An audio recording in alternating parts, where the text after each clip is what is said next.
आम्ही भरपूर पुरावे गोळा केलेले आहेत. आमच्या समोर बऱ्याच काही गोष्टी समोर आलेल्या आहेत, म्हणजे बरेचसे पुरावे समोर आले. बारामती येथील दिनांक 28 जानेवारी 2026 रोजीच्या विमान दुर्घटनेचे गांभीर्य लक्षात घेऊन आणि यामध्ये विमानात असलेले माननीय अजितदादा पवार व अन्य व्यक्तींच्या अकस्मात मृत्यूचा तपास, तो नंबर आहे पोलीस स्टेशन बारामती तालुका अकस्मात मृत्यू रजिस्टर क्रमांक 11/2026 कलम 194 BNSS हा माननीय पोलीस महासंचालक यांनी गुन्हे अन्वेषण विभाग म्हणजे CID येथे तात्काळ वर्ग केला. थोडक्यामध्ये हा जो तपास चाललेला आहे हा नेमका काय, हा जो प्रश्न आहे तर तो या आकस्मिक मृत्यूचा तपास जो की कलम 194 BNSS खाली करण्यात येतो, तो तपास CID कडे वर्ग करण्यात आलेला आहे. सदरील आकस्मिक मृत्यूचा तपास पोलीस अधीक्षक गुन्हा अन्वेषण विभाग पुणे पथक हे करीत आहेत. आता प्रश्न आहे की या तपासाचा उद्देश काय? या तपासात या आकस्मिक मृत्यू मागे घातपात आहे का, हा त्या तपासाचा एक उद्देश आहे. म्हणजे घातपात आहे का याचा तपास. त्याचप्रमाणे याच्यामध्ये क्रिमिनल निग्लिजन्स म्हणजेच रॅश ऑर निग्लिजंट ऍक्ट जो आपण म्हणतो हा आहे का, हा सुद्धा त्या तपासाचा एक भाग आहे.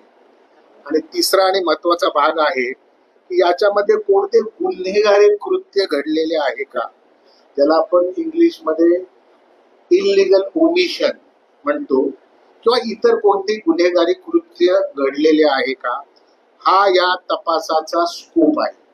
म्हणजे 3 गोष्टी, क्रिमिनल कॉन्स्पिरसी किंवा कट, क्रिमिनल निग्लिजन्स म्हणजे रॅश ऑर निग्लिजंट ऍक्ट, आणि कोणताही क्रिमिनल गुन्हेगारी कृत्य ज्याच्यामध्ये इल्लीगल ओमिशन सुद्धा येते, हे याबाबत हा तपास चालू आहे.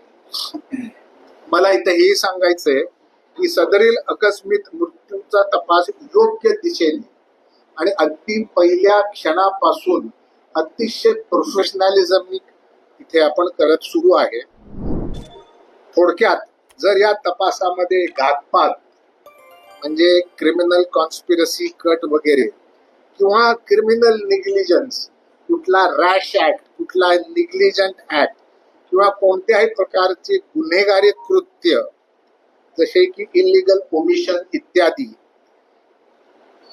असे निष्पन्न झाल्यास यंत्रणा ही म्हणजे CID ही योग्य अशा कलमांखाली गुन्हा दाखल करून त्याचा उर्वरित तपास पूर्ण करून न्यायालयामध्ये अभियोग चालवण्याची तजवीज ठेवलेली आहे. आमच्या समोर बऱ्याच काही गोष्टी समोर आलेल्या आहेत, म्हणजे बरेचसे पुरावे समोर आले. गोष्टी हा शब्द मी वापरणार नाही. आणि जसं जसं अजून पुढे आमच्या समोर अधिक पुरावा येतील आणि निष्कर्ष निघेल तेव्हा नक्कीच तो सांगणार, तो आपल्यापर्यंत मी तुम्हाला पुनश्च सांगतो, आम्ही भरपूर पुरावे गोळा केलेले आहेत. जे उर्वरित आहेत तेही लवकर गोळा करण्यात येतील.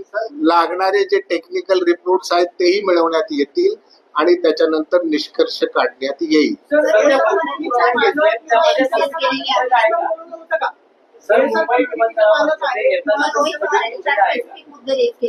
ज्याच्यामध्ये त्यांनी एकच विमान नादुरुस्त होतं का याबद्दल म्हटलेलं, तुला हवामानाच्या क्लिअरन्स बद्दल उपस्थित केलेला आहे की तो पुण्याकडनं दिला गेला, हे आपल्या इन्व्हेस्टिगेशनचा भाग तुम्ही घेतलेला आहे का? ऐकून घ्या.